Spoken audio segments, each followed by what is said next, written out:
अस्सलाम वालेकुम नाजरीन, मैं हूं आपका अपना मेज़बान ज़ोएब सागर और आप देख रहे हैं मेरा अपना यूट्यूब चैनल। नाजरीन, आज हमारे साथ एक ऐसी लड़की मौजूद है जो कि बचपन में कुदरती तौर पे बच जाती है। मुजफ्फराबाद में एक खौफनाक ज़लज़ला आता है, 2005-6 की बात है। उसमें पूरा ख़ानदान इनका जो है वो शहीद हो जाता है और ये बच जाती हैं कुदरती तौर पे। और आइए जानते हैं, इनसे बात करते हैं कि तब से लेके आज तक ये कैसे ज़िंदगी गुजार रही हैं और किसके साथ गुजार रही हैं।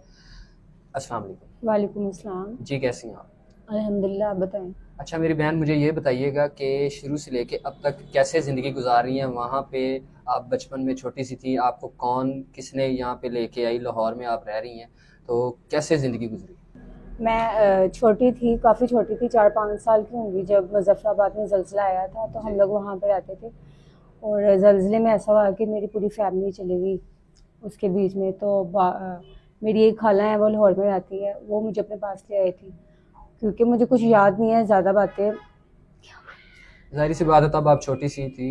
तो जब ज़लज़ला आया तो आप घर में थी, बाहर खेल रही थी, क्या देखा आपने?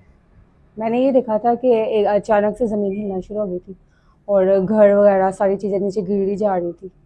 लोग वैसे ही घर में थे और सब कुछ तबाही होगी, सारा घर, हर चीज़ नीचे आ गई। काफ़ी तेज़ ज़लज़ला था। अच्छा, आपको रेस्क्यू करके वहाँ से फिर जो है वो ले गए और वहाँ से आपकी जो खाला हैं आप बता रही हैं वो आपको लेके लाहौर आई। उसके बाद जो है ना वो, उसके बाद क्या हुआ? उसके बाद खाला के साथ में रही, उन्होंने मेरी परवरिश की है, पढ़ाया है, एफ़ए कराया मुझे। तो तब छोटी थी, फिर आहिस्ता-आहिस्ता बड़ी हुई हूँ। और उसके बाद ऐसा है कि खाला के जो हस्बैंड थे वो ठीक नज़र से नहीं मुझे देखते थे, मुझे अच्छा नहीं लगता था, फ़ील होता था कि वो सही नज़र से नहीं देख रहे हैं। तो मैंने 1-2 बार खाला से शिकायत भी की है कि इस तरह है कि वो मुझे ना ठीक नज़र से नहीं देखते हैं, बट वो मेरी बात को इग्नोर कर देती थी। तो मुझे इस चीज़ का बड़ा फ़ील होता था। फिर मैंने उनसे फिर अगेन दोबारा से शिकायत की, तो उन्होंने मुझे बोला कि ठीक है, तुम इधर नहीं रहो, मतलब तुम इल्ज़ाम लगा रही हो मेरे हस्बैंड पे, इस तरह है।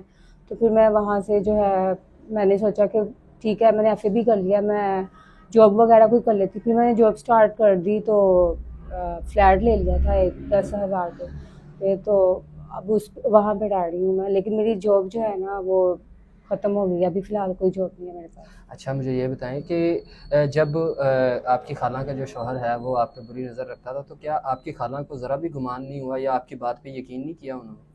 वो कहती थी कि ऐसा कुछ भी नहीं है, आप बच्ची हो और वो वैसे बेटी की नज़र से देखता होगा, बट ऐसा कुछ नहीं था। मुझे महसूस हो जाता था कि वो क्या चाहते हैं या जो भी उनकी नज़र है।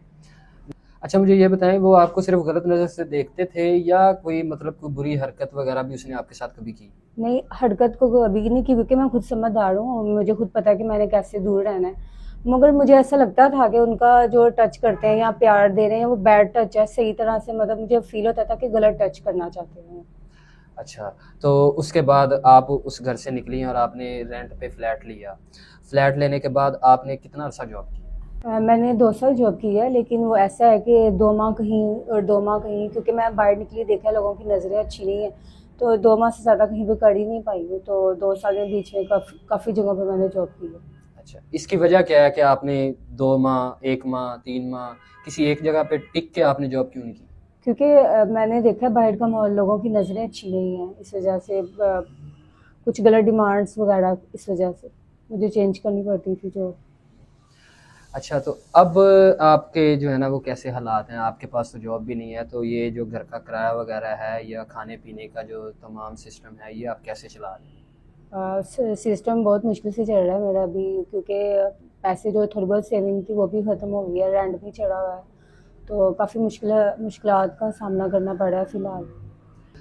अच्छा, तो मुझे ये बताइएगा कि इन 2 सालों में आपकी जो खाला हैं, उन्होंने आपसे राब्ता करने की कोशिश नहीं की कि आप दर-बदर धक्के खा रही हो, वापिस आ जाओ घर? हाँ जी, की थी 1-2 बार, बट वो अंकल की वजह से नहीं मैं जाना पा रही वहाँ पे। मुझे उनकी नज़रें पसंद नहीं थी, तो इस वजह से मैंने इनकार कर दिया कि मैं नहीं आ सकती, मैं खुद अपना कर लूँ, देख लूँगी। नहीं तो आप अंकल का आपको इतना ही ज़्यादा खौफ है कि आप वहाँ पे जाना ही नहीं चाह रही, तो अगर क्या पता आपकी खाला आपको वापस बुलाती हैं, आपकी शादी कर देती हैं किसी अच्छी जगह पे, तो क्या ये सही नहीं? शादी का मुझे नहीं लगता कि वो मेरी सिंसियर है या मेरी करना चाहती हैं, क्योंकि जब उन्होंने कॉल्स की थी तब उन्होंने कभी भी शादी का जिक्र किया ही नहीं। अगर इतना होता तो वो रिश्ता मेरे लिए पहले ही कोई देख के मुझे अपने घर वाला करती, लेकिन ऐसा कुछ भी नहीं है। वो चाह रही हैं कि बड़ी हो गई है, ये अपना कमा रही है, तो चलो हमें भी कुछ कमा के खिलाएगी। मतलब वो आपको ट्रैप करने की कोशिश कर रही है, वापस बुलाने की कोशिश कर रही है कि वापस आएगी, कमाएगी, खुद भी खाएगी, हमें भी खिलाएगी। हाँ जी, बिल्कुल ऐसे ही है। हम्म।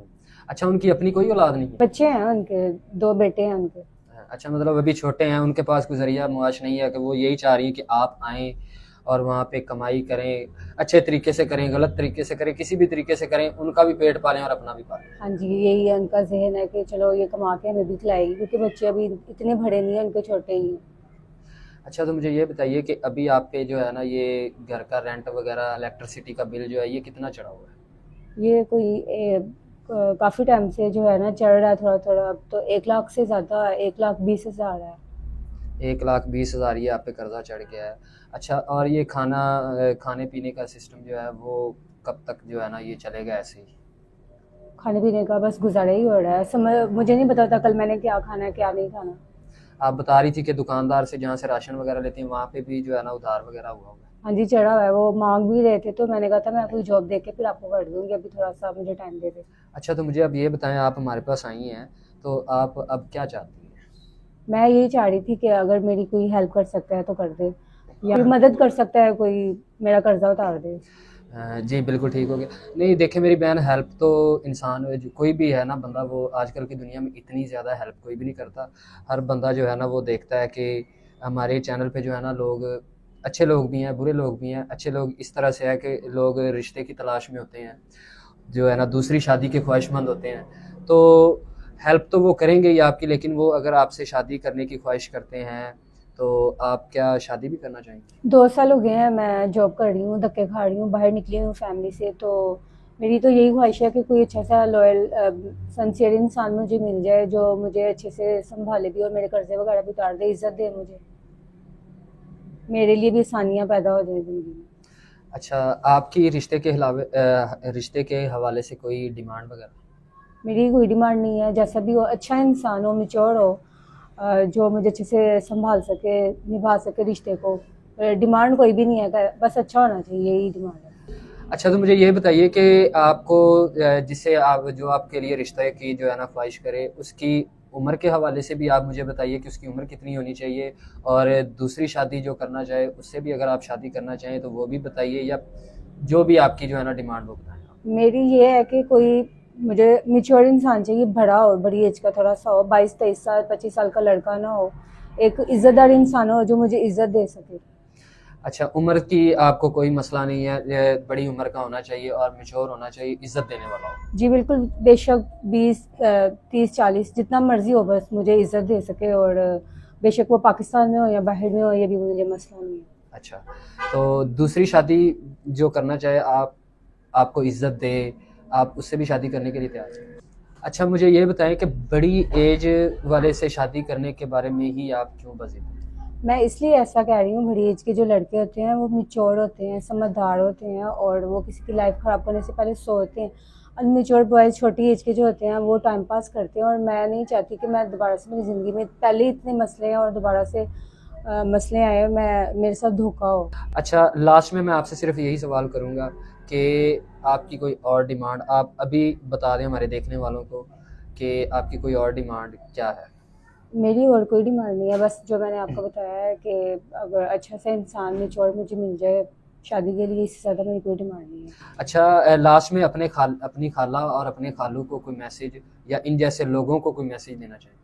खाला खालू को यही मैसेज देना चाहूँगी कि उन्होंने मुझे पाला है, बड़ा किया, उनका एहसान है मेरे पे, लेकिन उनको चाहिए था मुझे बेटी बना के रखते, इस तरह खालू को ये सब नहीं करना चाहिए था, तो आज मैं दर दर की जो ठोकरें ना खाती, मेरी ज़िंदगी में आसानियाँ होती। जी, तो नाजरीन, आपने इस बहन की सारी कहानी सुनी है, और स्क्रीन पे इनका नंबर चल रहा है। इनको मदद की इस टाइम बहुत ज़्यादा ज़रूरत है, और ये शादी भी करना चाहती हैं, और मैच्योर इंसान जो है इनसे रब्ता करें, और बिला वजह इनको तंग ना किया जाए। इसी के साथ अपने मेज़बान ज़ोहेब सागर को दीजिए इजाज़त। अल्लाह हाफ़िज़।